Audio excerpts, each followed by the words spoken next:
Hello and welcome to part 3 of the Drz400sm build. Last time I had removed the plastics, headlight, tail light, as well as the full exhaust system. This time I'll be moving into draining the fluids and getting the wheels off the bike, as well as removing the gas tank and possibly getting into taking the bars and suspension off. All depends on time. Since last time I had a few more things come in for the build. A new pipe guard, some nice blue Cormoto lines. I ran a different company on the last bike. I figured I'd try out Cormoto since I wasn't completely happy with my last ones. They were decent, but they weren't the best. And for the price these are and the quality, I'm gonna assume that these ones are gonna be much better. I also got an OEM kickstart kit, so I'm really happy about that. Something I wanted to just have on the bike. There's no practical reason, it's just more of a niche thing that's just gonna be fun to have. Other than that, I got some ODI lock-ons. I do have the proper cam coming in for the DRZ throttle housing. And last, but probably the best one that I got in, is a headlight from J&S Engineering. I had their headlight on my last bike. These guys are great. The quality of the headlights are amazing. They pretty much blind everybody I ride with, but at least I can see. The first thing I'll be doing is taking off the case guards that are on either side of the frame to protect the motor. This is so I can get access to the water pump.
So with those annoying, time-consuming things out of the way, I'll move on to taking out this little safety screw in the top cap of the radiator. I don't know why Suzuki does this. My other bike had it. If you don't take it out, you can't get that cap off, and you'll just mar up the top of your radiator.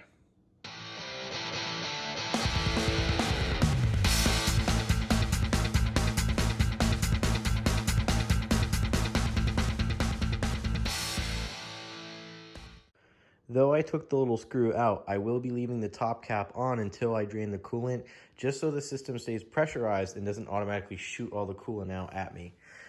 The easiest way to spot which bolt on the water pump is the drain bolt is which one has the crush washer. So it's dark right here due to the lighting, but you can see there's a crush washer behind this specific bolt, which means when you take this one out, coolant will drain out of this bolt, and that's the lowest point in the system. So the coolant is drained. I forgot to record it, just didn't hit the button. I believe whoever owned the bike before me did swap it with engine ice since there was blue coolant in it, and these bikes come OEM with a green colored coolant.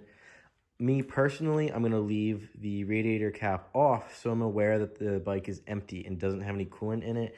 I will be swapping the radiator lines, so it's not like I'll be forgetting easily, but I will be just leaving this off to the side. Next up, I will be tackling the gas tank. These gas tanks are mounted by the rad shrouds, which connect the gas tank to the radiator, as well as two rubber grommets that are underneath that the gas tank actually latches into. Besides that, there's two 10mm on the back here, and then you have just the connection to the carb that holds it in place.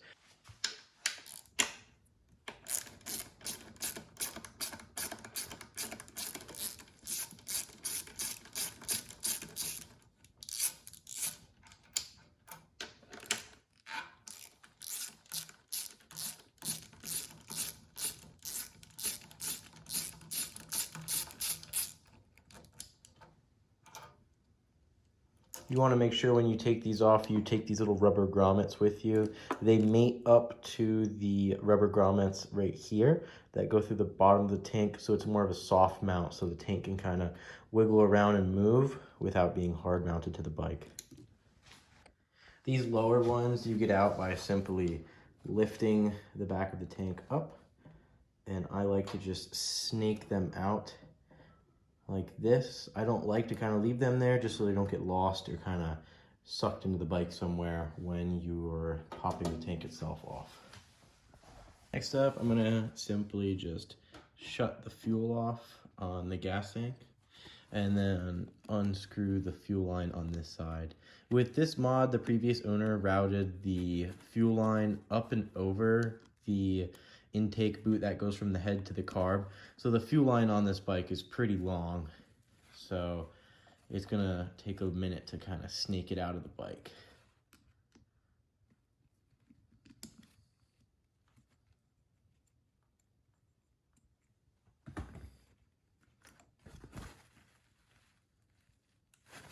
I have these paper towels here to catch some of the fuel that comes out of this line since it is quite long.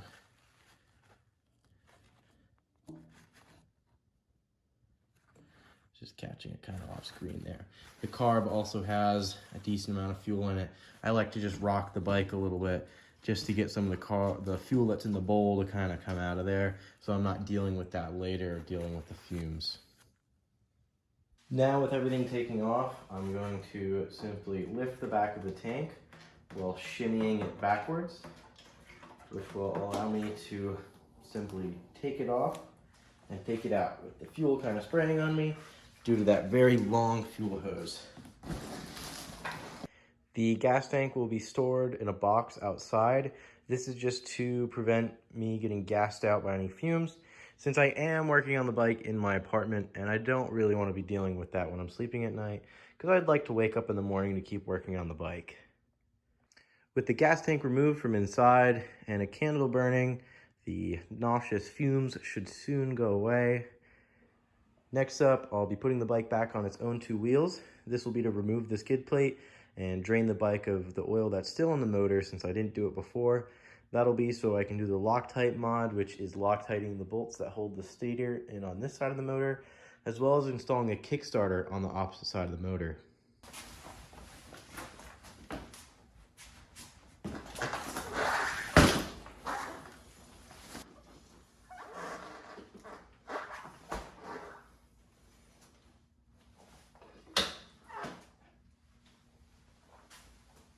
The skid plate is what's getting removed next. It's very hard to see this be done. There's 4 different bolts holding it in. 1 here, 2 down here, and 1 all the way in the back. I'll try my best at recording this, but there may be no footage of it as it's a very hard angle to record. So with the skid plate now removed, I'll go on to getting the oil pan over there under the bike, removing the oil sump bolt right there, and the main oil drain bolt, which is on the bike under there. In order to drain the oil on a Drz400, you'll need a 12mm socket. It can be deep or shallow. A deep one works better for the front up here. You do want a 6-point and not a 12-point, as this bolt is really easy to round out and you want to be careful with that. The one on the bottom there, which you can see right through that crack, is a 14mm deep or short socket, works just fine. And then you'll just want a normal oil pan. There is one more thing to note when doing an oil change on a DRZ. This is where the oil filter is located. These are studs that are put in the motor. I've replaced them with bolts on 2 bikes that I've had access to. I personally just don't like studs. I'm gonna rock them on this bike for the time being since it is brand new and these are in good condition.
On this side of the motor, I will be removing the oil filter.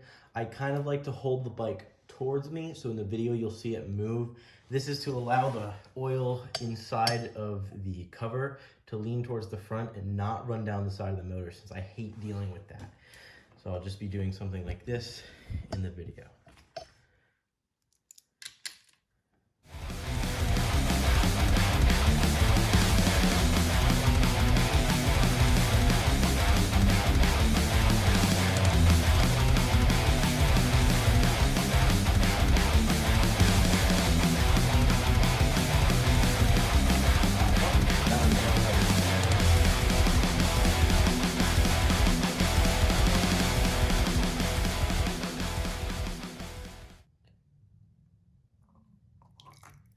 What I am glad to see, it looks like the previous owner did use an OEM filter instead of buying a cheap one or something like a K&N, as those are not good filters for these bikes.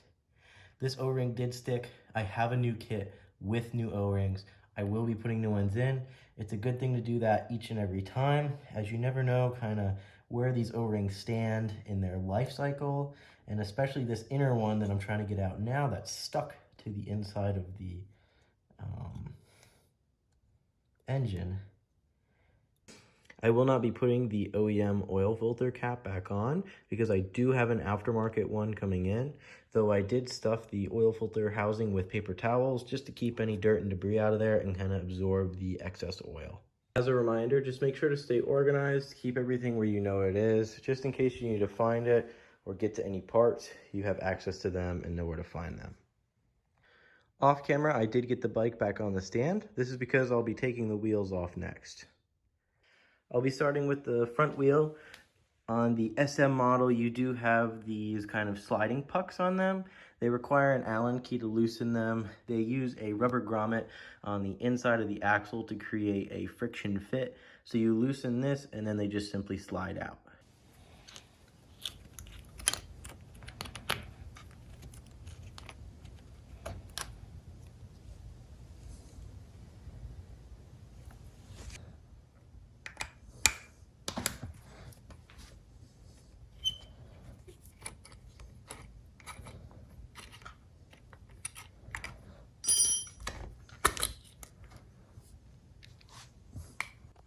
Next, I'll be removing the axle.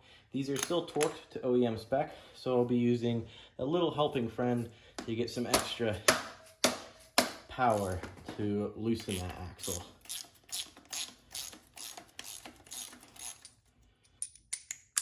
From there, there is pinch clamps, pinch bolts on the bottom lugs. These both need to be loosened. The way to do it is kind of one at a time, little by little. You don't want to loosen too much at one time, as they kind of work together to clamp. If you loosen one of them too much, you end up dealing with one getting really tight.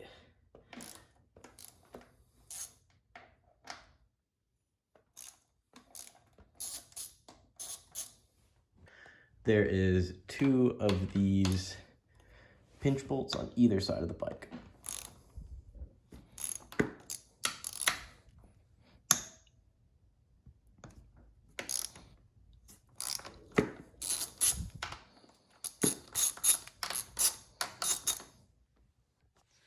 With the front axle completely loosened, what I do is take a finger and wiggle the front wheel and simply pull it out of the side you can remove it off of. From there, I simply let it hit the ground as I slowly shimmy the front wheel out of the bike. With the front wheel now removed and off to the side, I'll be now moving on to the rear one, which has those same style of sliding pucks with the Allens in the middle, so I won't be showing those getting removed this time. With the sliders now removed off of the rear wheel, I'll go on to loosening the rear axle to get the wheel off. I will be using my little friend again to give me that extra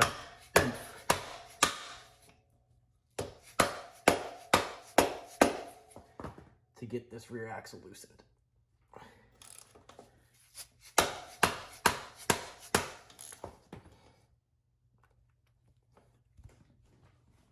this thing's tight.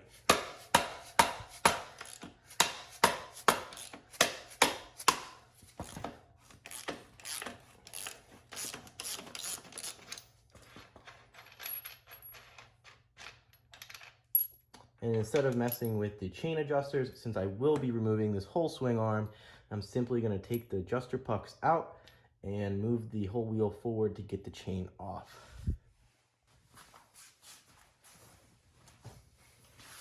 I will be using the rubber mallet to tap the axle out on one side. This is to give me easy access to push the wheel forward, pull the chain off to the side, and simply pull the axle out while pulling the wheel off slowly.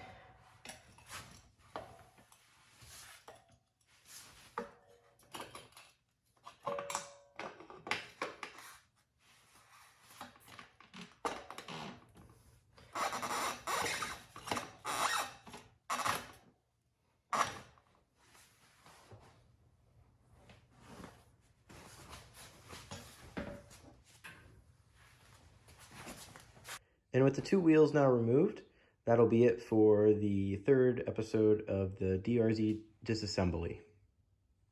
Next video, I'll go on to taking off the suspension. This will include the rear shock, the swing arm, the triple tree, the bars, and the front forks. And that will hopefully mark the full disassembly of the bike, where I can kind of start rebuilding it and putting new parts on. Thanks again for everyone who watched. Hope you enjoy the video. If you have any questions, concerns about the build, procedures, or how to do things, just let me know and I'll try to get back to you on that. Have a good one.